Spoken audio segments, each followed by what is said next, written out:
So I think this is video number 3 or 4, not sure on this one. This was the replacement line that I did right here. As you can see, I brazed in the new line to the leaky one and the new line to the leaky one right there. And you seen me go through the nitrogen pressure decay test. Now I have it on vacuum, and I'm just approaching the 200 mark on the micron meter, which is good enough. I mean, this is a used system. This is a system that was in production. There was refrigerant and oil in the old evaporator, and to be able to get down to 200 microns is decent enough. I could have just hawked out of here really fast. Now this is where guys make a lot of mistakes. They want to go fast because they're under the gun from their boss, say, hey, you got another job, you're only allowed so much time for each procedure.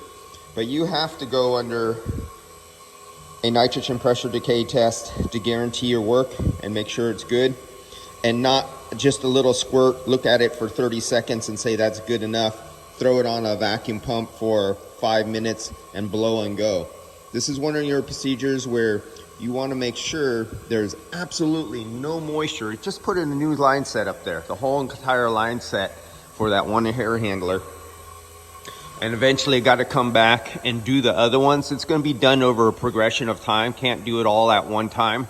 We're going to pull them all out and replace them. That's eventually going, because that's all the white line set shit that's leaking. There's 2 other leaking ones. And even the ones that aren't leaking will eventually get changed because it's the white line set shit. So right now, this gets him back up and running, but there's no repairs done. The complete line set through all the walls, in through all the rooms, going all the way back, got replaced, 100%. No ifs, ands, or buts about it. A full nitrogen test and vacuum, and now it's ready to open up to let the refrigerant. So I'll open up that valve there, open up that valve there, and that'll let the refrigerant flow go through. And this will be good to go. Now in the meantime, I received a call to go do another job. It was an automotive one with the YF refrigerant. The YF refrigerant's $150 a pound. Like selling that stuff. But it was on a Mercedes and it's near 1,000 grams. Just that one job alone was a little over a $500 job, and I could have pounded it out quickly within an hour, including the sales of things. So that's almost $500 gone because I refused to go, because I'm not going to leave this job, and because where I'm at, just to go do a quick job. What I would have had to done was do what the other guys usually do when the boss is on their ass and the salesman says, hey, I sold a job for $500. You could go do it in an hour and a half. Get off that job really fast and go over there and do it. So what's a guy gonna do? They'll usually skip the nitrogen purge test and they'll do a 5-minute vacuum. They open up, good to go. But what happens when a couple months later, maybe their weld leaks or their crimp connector leaks on their compression fitting, on the air handler unit? Now they have a comeback. Now, to make that quick $500, if your employee has to go back out, or yourself if you're the owner operator, if you have to go back out and redo that job a second time, this is an all-day job.